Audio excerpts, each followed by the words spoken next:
Oh, that. Oh, yeah. Oh, I think we found the Jack Passy display.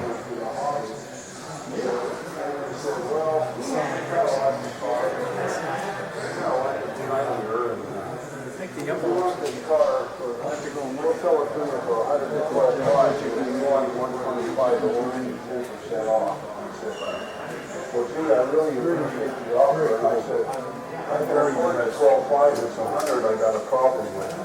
So, I didn't buy it. Really? I'd say, like, driving the car, and it means, like, so much. And she comes by it naturally.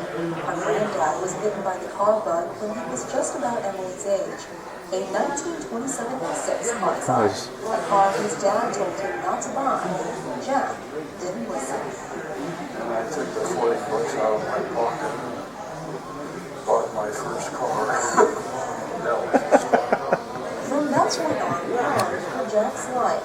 Over the years, he put together an impressive collection, including one of the world's oldest collection of Lincolns. I just like the way they're built. Jack was also the genius behind Otis Chambers' legendary car collection, and Otis played a key role in Jack's acquisition of the 1932 to 1941 Detroit convertible sedan. Eventually, Jack acquired the car for Otis Chambers, and eventually he featured the car model Jack. A airtime program. I think it's one Otis, but it'll...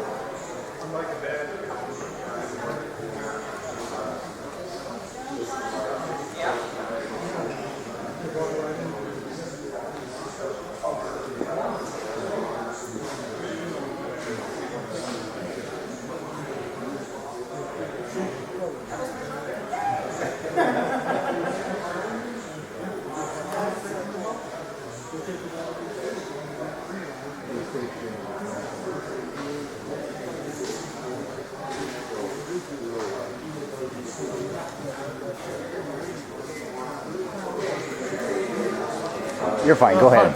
No, that's all right. Go right ahead. That's okay.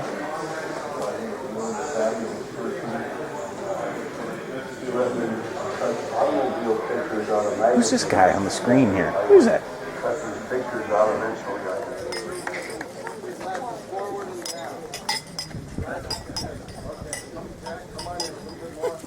All right, ready? 1, 2, 3.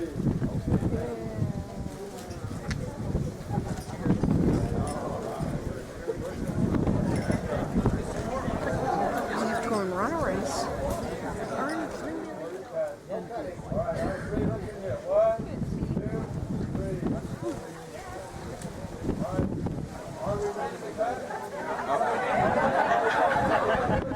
He's almost. Oh!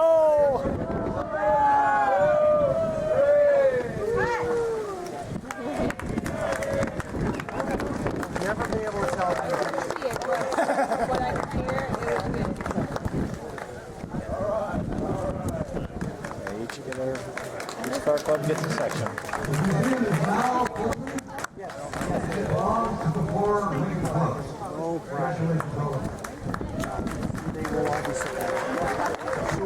all right, let's go in and see if we can get somebody to take our picture.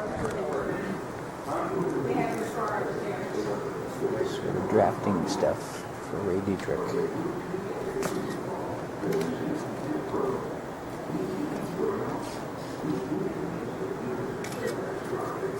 I sent Mona a picture Of what? of Pam and Ron. Oh, yeah. She was very excited. I love them. Yeah, they seem really nice.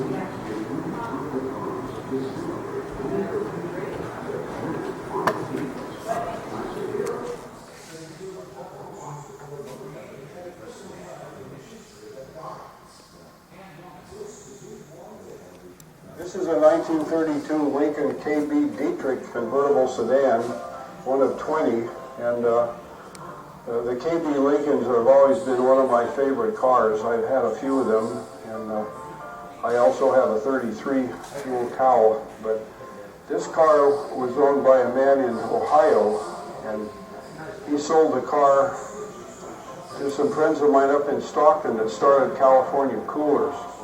And the car was dark blue with black fenders and blue leather. And I went up and looked at the car, and they were kind of newcomers in the hobby. So they just said, well, we kind of like the car, but we kind of like them shinier. And if you want this car, we'll sell it to you for $112,500. Well, we want $125,000, but we'll give you 10% off. And I said, well, gee, I really appreciate the offer. And I said, I can afford the $12,500. It's $100,000 I got a problem with. So I didn't buy the car, and another guy sold it to Roy Warshawski, who owned J.C. Whitney Company. So Roy got the car and got it restored, and he picked the colors, and I judged it the first time it went to Pebble Beach and gave him 100 points because it was a great job. And then a few years back, not too far back, Roy passed away, and his family put his cars in the auction at Pebble Beach, and so Otis bought the car. A couple of years ago, he was having me sell a few cars because we were getting other cars that he wanted to put in the museum, and he didn't want it to be crowded. So one day he called me and he said, well, he said, I've got a 32 kb dual cowl, and he said, I've got a 33 Dietrich convertible sedan, a KB. So he said, the 32 convertible sedan is kind of unnecessary because I've got the other two. And he said, maybe that would be a good candidate for me to part with so I could have more space. And I said, Otis, I love that car. Don't. He said, you got to keep that car in your collection. That's a really great car. And he said, you like it so much, he said, I'm going to send it to you. So he put a friendly number on it and sent it. And it's a fabulous car. KBs were Lincoln's crowning glory. They had 31 was a V8, 145 wheelbase with a polished aluminum crankcase, and then 32 and 33 were the big 12 with a polished crankcase. And from then on, they had to downgrade their extra work, like nickel everything and polish everything because of the economy. That made 32 and 33 KB the most collectible of all the Lincolns. There's a number of phenomenal displays in that museum, sponsored by a number of people who stepped up and frankly wrote some big checks to recognize people and to honor people. And we won't go into all that tonight. But I'm going to take a moment of personal privilege to recognize our preservation display, which recognizes people who have saved Lincolns, preserved them, kept them as original as possible. And to do that, we honored a guy who many of us have known for decades, who did this single-handedly out in California, Jack Passy.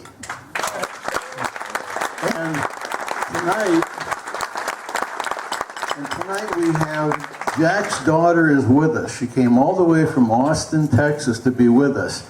And I have to tell you that as she went through the museum, she was walking through the museum, just taking this all in, and suddenly she heard her father's voice at his display. And that's how Lisa found Jack's display. Lisa, thanks for being here tonight with your husband and your children.